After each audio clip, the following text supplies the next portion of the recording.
Okay, welcome back to Nick Lenz's movie review, episode 149. This is reviewing the first of the Amazing Spider-Man doxology films by Mark Webb. Yep, Mark Webb basically did this. Now, this came out in 2012, roughly 5 years after Spider-Man 3 came out. Now, a lot of people know what came out in these last 5 years. The first half of the MCU. Well, Phase 1 came out. Iron Man 1, Incredible Hulk, Iron Man 2, Thor, Captain America, and just before the movie was released, the very first of 4 Avenger movies. And a lot of people already thought at this point that maybe Spider-Man might be included in the MCU. Nope, still on Alpha Spider-Man. And the thing is, this was mainly done as a cash grab. Basically, I think Tony was desperate to keep the rights to Spider-Man.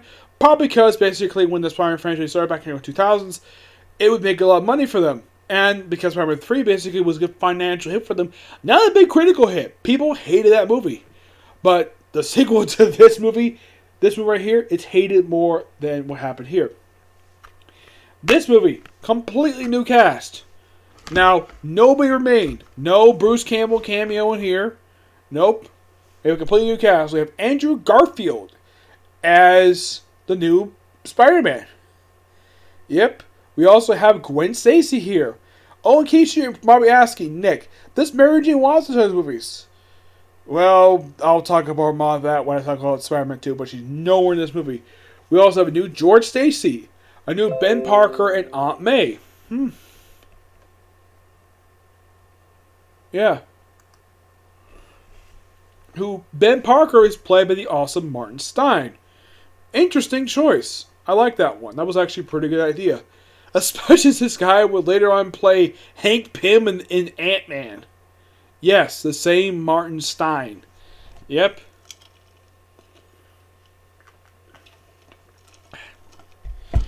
And I think we have, I think it's Sally Field plays Aunt May.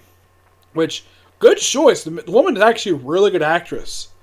Yep. So, we also have a new Kirk Connors in here. Yes.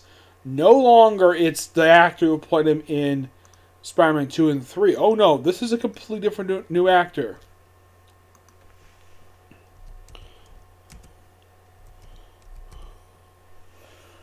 Let's see if I can find him here. The Lizard. Okay, he is played by Ralph Fiennes. Or if it's, I think it's pronounced the guy's name. Yeah. Now, he himself was elementary as Mycroft Holmes. And this guy was also, he played Zephos Lovegood and Harry Potter and the Deathly Hallows Part 1. You're probably thinking, why the heck did I pronounce the name of the franchise like that? Where I pronounced it as Harry Potter. Well, there's a reason for that. I've always pronounced it like that. Despite the fact that the actual writer pronounced it differently the way I do. I pronounce it sort of like, kind of like how a British person would say it, despite the fact J.K. Rowling herself basically is pronounced that way. But this guy is the new Lizard. And, like, and the thing is, we actually have a new we actually have Richard and Mary Parker make their live-action debut in this movie. And there's scientists. Which you're probably thinking, what? I thought they were CIA agents. Well, the thing with this movie is, and well, these series movies, these two, they take more from the ultimate version of Spider-Man than the regular Spider-Man. So, them being scientists, yeah, that's pulled directly from them. And the flashback we see him takes place 10 years prior to this movie. So, if the fact this movie takes place in 2012, that means the opening scene takes place in 2002, which is when the first movie was released. Also, the final factor about this movie, we actually had good amount of promotion for this movie.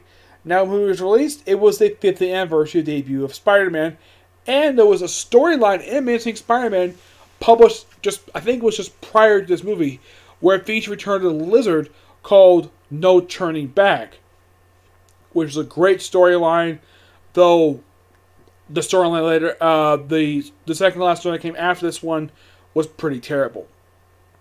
I've already discussed it already, so I'm not going to discuss it here. So, Peter hooks up with Gwen Stacy. And of course, well, how he gets his powers in here. Yes, I get the fact it's a reboot, so do something different. Okay. But, wow. They really screwed the pooch on here. Not even the Ultimate version got this part wrong. Because the Ultimate version kept this part of the storyline intact. Where, when Peter got bitten by the radioactive spider, it was on the back of his hand. In the movie, it's his neck. And he was attacked by a bunch of spiders. Oh, and here's something interesting, though. He was not there for a scientific expo. Oh, no, he just randomly walked into his lab at Oscorp. Yes, frickin' Oscorp. Yes, because in these movies, apparently, Oscorp is responsible for creating the villains, per se. And Spider-Man unintentionally creates a lizard here, which, that's interesting, because, in case you're probably curious, though, did Peter do this in the Ultimateverse? No. Did he do this in the regular-verse? No. He had nothing to do with creating the lizard. This was completely made for the movie. Now, here's the thing about the lizard. I got at least got handed to the people who did the special effect, the CGI for him. It looks really good. Now, when people think of the lizard, people think of basically how he's been the last several years. Basically, he has looked like a lizard-like mouth. This version lizard is from appearance-wise, when I first saw it, and look at the comic, this is taken from the original the original first appearance of the lizard back in Amazing Spider-Man number 8. With the flat face, the little chunk thing around his mouth. Yeah, that is taken from the Amazing Spider-Man number 8 version. Yeah, I know the later versions made more lizard-like, but this version is taken from his appearance from the original origin story, which is interesting to say the least. Also, and this is something completely made from the movie, apparently Kirk Connor does not keep his lab coat when he turns into a lizard. Which, that's interesting, because in the comics he generally did. Like, even the animated series he kept his coat on. Even his clothes. Here, it looks like he rips off his shirt like he's the frickin' Hulk. Okay? And thing is, basically, George Stacy doesn't like Spider-Man at first. Oh no. And then after he figures out who he is, he's a little more accepting of him. Now, this completely contradicts how the version made the comics. Because George Stacy has always been very supportive of Spider-Man. He's never saw him as a menace, per se. Also, if you're going to ask the question, does J. Jonah Jameson show his movies? No. No, he doesn't. At all. There's a brief mention of him. I think it was in the second movie, but yeah, no J.K. Simmons come back in here. Like, there was a funny thing, like, if they're going to have, like, before they brought back J.K. Simmons, the answer Far From Home, as playing Jameson again, like, someone suggested Tyler Perry play, well, Jameson, which I agree. He would have been an excellent choice to play the guy, because we had a Black Perry White in Man of Steel with Ray Fishburne, so why not? It didn't really affect the character very much.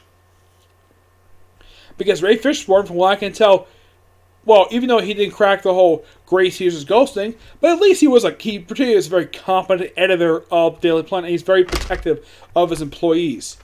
Well, you're probably thinking, okay, did Jameson do that? Well, yes, that's kind of true for him, but I'm not sure what Tyler Perry's version of who it would be.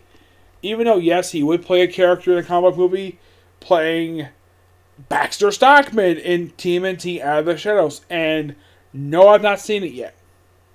I still haven't seen it. I've seen the original, I haven't seen the sequel yet. TMNT Out of the Shadows. Okay, so now this is something I at least gotta praise this movie for getting right. Okay, so Spider-Man, now how have they killed out Ben Parker here? Like, oh my god, this is worse than he did in the original same movies. Like, in the same Raimi trilogy, he got killed in a carjacking. Here, he got shot in the street. And that's how they kill they kill Ben Parker. I'm like, really? How hard is it to kill him with a home invasion? Yes. 2 times showing Ben Parker's death. And not once is it a home invasion. Like, Is there something wrong with showing a home invasion death in a movie? I mean, I get we get this in horror movies, but we see violent stuff in super movies all the freaking time. How hard is it to understand a freaking home invasion? Oh, and in case you're curious, though, does he basically participate in a wrestling match like he did in the 2002 film? Nope. As a matter of fact, when he started basically fighting crime, he fought without a mask until he just fell in a gymnasium. He just happened to have a wrestling ring and sees, oh look, a luchador mask. Let's put on a mask. Okay. Now, the costume itself, I don't have a problem with it. It's pretty much, with the exception of what the MCU version did, which actually had the webbing in the armpits, which that was a cool go touch to it. For one thing, the difference between Andrew Garfield and Tobey Maguire, Andrew Garfield, like, if you look at him, he looks a bit thinner than Tobey Maguire. So, and this is something I also at least got praised, that this movie got this part right, despite the fact they did not get where Ben Parker died right, and they did not show the wrestling match. Heck, in the Ultimate version, they actually had a wrestling match. As a matter of fact, in the comic, it actually became the actual wrestling company's heavyweight champion in the comic. Well, in the movie, he never wrestled. Yep. Oh, and by the way, did they solve the plot thread of basically who killed Ben Parker? Well, they see a guy, with this particular tattoo on his wrist, and Peter spends a lot of time trying to find the guy, and he never does. He never finds him. As a matter of fact, the next movie, this plot thread is completely forgotten. Yep. So, and this is something I appreciate this movie they actually did right. I think Mark Webb must have seen the same movies and probably thought what Sam Raimi did was stupid when it comes to web shooters because it was organic web shooters. This one, he actually made mechanical web shooters. Even though, yes, it's made from Osborne tech, but it's fine. Mechanical web shooters making its first ever live action appearance. Awesome. That's a good improvement. And they work the same way they do in the comics. Heck, we even have this Spider-Man having web cartridges, spare ones, in a belt, in a special belt he has under his shirt. Which, kudos for that. That was a nice touch. He may not have the Spidey signal like he does in the comics, but at least he has that good get-up for him. Which, good job for him doing that. And in case you're curious, though, does he eventually fight Lizard? Yes. Excuse me, in the sewer, and eventually he does defeat him. He sort of cure him in a way, and then he basically takes off to prison. And they talk to this guy called the Gentleman, and ask him if he should go after Peter Parker. And Kirk Harner's like, no, just leave him alone. And also in this movie, we have the death of George Stacy, which, yes, he did die in the comics too. And in the comic, he died while saving a child from falling debris during a battle between Spider-Man and Dr. Octopus. Here, it's similarly, but the thing is, when he died in the comic, he was already retired from the police force. In the movie, he's actually younger, and he's still part of the police force. Yes. Though they do the really dumb thing with him in the next movie. I'll get to that when I talk about 150th episode. I talk about Amazing Spider-Man 2. But for the started sexology, this movie is really freaking good. And it's a good direction what they wanted to do. And it's really good. A lot of people praise this movie as just better than the sequel. Like, oh my gosh. But the sequel sucked hard. And I'll talk about that in episode 50. Yep. I'm trying to think, what else though? Oh yeah, the cast of this movie. Okay. I should probably discuss what the cast of this movie. Now, aside from having Andrew Garfield as, Peter Parker, Emma Stone's played by Emma Stone. Okay. Now, Richard Parker is played by Campbell Scott. Dennis Leary, which I first saw him in Small Soldiers, he plays George Stacy. Yeah, right. Flash Thompson's movie, he's played by Chris Zika. He's a minor character in here. Let's see.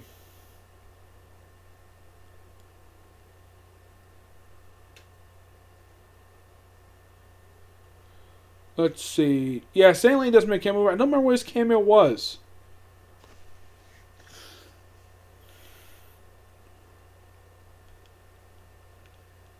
Oh yeah. I read a line. Oh yeah, this was a scene one time said Peter Park was Spider-Man's fighting the lizard, and he's fighting him in the library. And he's listening to music.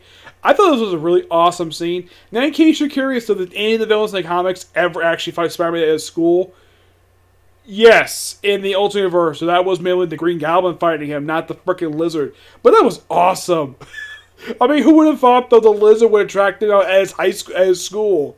Yeah, I'm surprised though they never actually figured out exactly this is something like they don't do this next movie though. Nope, he does the next movie.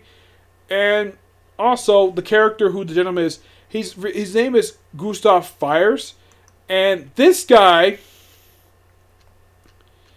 is the one who suggests the death of the Parkers. Well, actually, he made his first appearance in the novels. Yeah.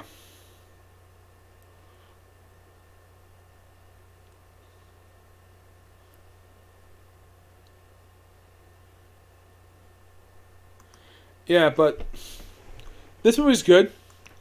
I give it a 9 out of 10. It's an excellent movie.